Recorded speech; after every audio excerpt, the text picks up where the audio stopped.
Man, so the Dallas Mavericks had a great win over the Utah Jazz tonight, 102-277. A huge blowout win to lead the Mavs 3-2 in the series. They are going to be playing the Jazz in the Jazz home court on Thursday. So hopefully the Mavs can crunch out a win. Hopefully they can take the series 4-2 on Thursday. Today's game, Luka Doncic and Jalen Brunson were the two factors on the Mavs offense.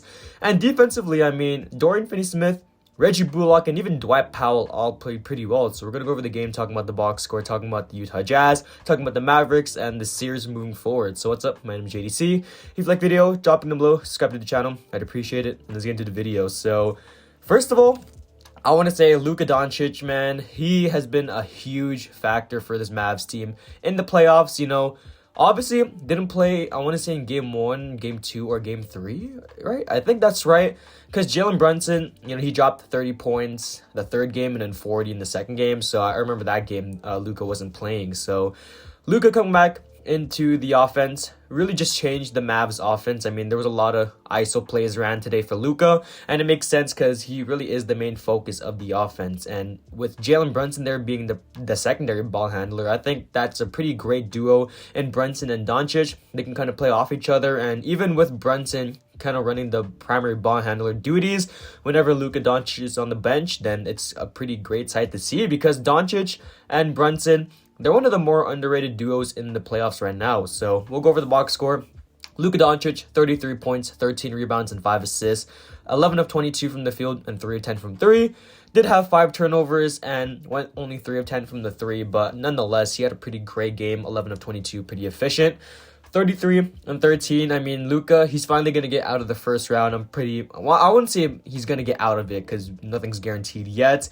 But once he does, or if he does win against the Jazz on Thursday, he's going to be finally out of the first round. And looking at their side of the bracket, if they do move on to the conference semifinals, they should be versing either Phoenix or New Orleans, and hopefully they get New Orleans. I mean, they are pretty red hot right now. So, and if you're a Dallas Mavericks fan, you really want to root for the Phoenix Suns to win. I mean, looking at it right now, Devin Booker has an injury. Chris Paul hasn't been playing too well. DeAndre Ayton, he's been pretty decent. Actually, he's been one of their best players, I'm not going to lie, DeAndre Ayton. But I would pretty much root for the New Orleans Pelicans. I mean, Brandon Ingram shouldn't be too much of a problem. Offensively, he's a monster, but defensively isn't all that. They also got CJ McCollum, Jonas Valanciunas, and I would be fine with either team. The Dallas Mavericks, I think they can go to the conference finals. It just depends on if the whole team is locked in and they're able to actually do stuff on offense, because sometimes, especially this game, I mean, sometimes the offense would get pretty stagnant without Brunson or Luka on the floor. And even with Brunson on the floor, it kind of got a little bit stagnant. So we'll look at Jalen Brunson's stats right now. 24 points, 4 assists, and 5 rebounds, 1 steal on 9 of 20 from the field and 1 and 7 from 3. Brunson today, pretty inefficient night, 1 of 7 from 3. But he did play well nonetheless. I mean, he has a lot of these shot-creating attempts where he goes into the paint. I've said this in previous videos, but his shot-creating ability and his ability to use his small frame to his advantage is one of the best I've seen at a guy that's only 6'1", 200, probably like 190 pounds, I want to say. Man, Jalen Brunson, he's one of the best players on the Mavs team, and he definitely should be a good piece moving forward. Hopefully they can bring Jalen Brunson back in the offseason because he's going to be a free agent. So looking at the guys, Dorian Finney-Smith, 13 points, 5 rebounds, 4 assists, and a steal on 4 of 11 from the field and 37 from 3. Finney-Smith, he is a huge part to this Mavs defense. I've said this before too.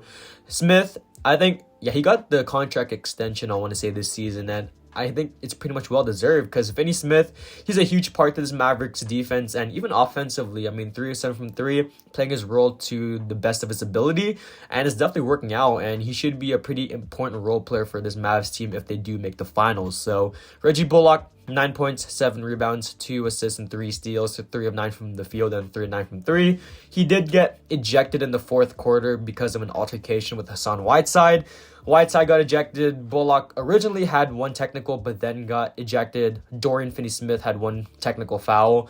It was a huge mess overall. Reggie Bullock played his part well today, having some good 3-and-D plays while also being a good guy Offensively, Dwight Powell with 8 points, 4 rebounds, 4 of 4 from the field. And that's really all Dwight Powell is that he's going to be playing his role to the best of his ability, not being that type of guy to where he's going to be posting up in the post or even just scoring at all. So great game from everyone all around. Off the bench, no one too noteworthy to talk about except for Dinwiddie with 9 points and 4 rebounds.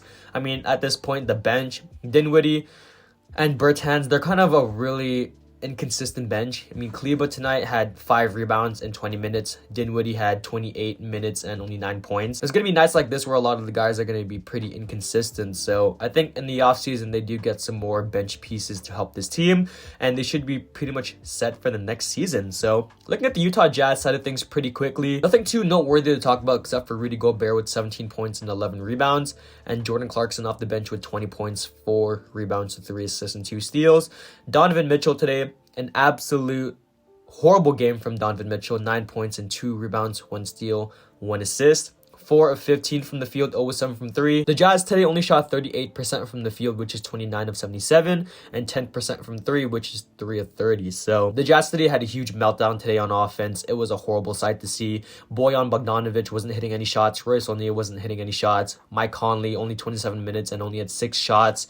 It was a horrible game overall. And off the bench, Jordan Clarkson was the only guy that had life on offense. So moving forward, the Jazz, there's going to be a lot of changes in the offseason, and I think they could be looking to move Gobert or Donovan Mitchell to just help this team out, because I think Gobert and Donovan are never going to work out. And I haven't said this before, but I never really liked Gobert and Donovan as a duo. They're good on paper, Donovan providing the offense and Gobert the defense, but their play styles have never led to winning. I mean, Donovan and Rudy Gobert haven't even made it to the finals as a duo. So I think there's going to be a lot of changes in the offseason. Great game from the Mavs. Hopefully they can crunch out a win in Utah on Thursday and go Mavericks. That's the video. I'm JDC.